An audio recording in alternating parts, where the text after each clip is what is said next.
In this video, I'm going to teach you how to use the new advanced funnel reports in HubSpot. So to do that, you first need to head over here into your HubSpot, and then onto the left sidebar you can find reporting.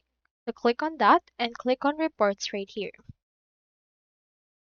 Once you have done this, you can see right here all the reports that you have available. So for this one, let's first create the report by clicking on this create, clicking on this create report.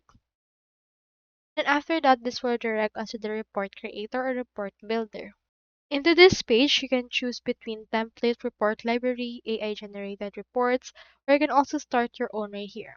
So for this case, we need the advanced funnel reports. So click on this funnel report right here. Click on next.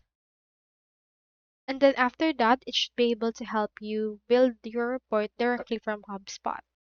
So here we can see it. Just choose right here your primary data source, your first stage, and once you're done with the setup, just proceed to click on next in order to create your report. So that's all there is today, and I hope this video helped you out. And if you haven't signed up for HubSpot yet, make sure to use our affiliate links given in the video description. Thanks for watching, and I will see you in my next video.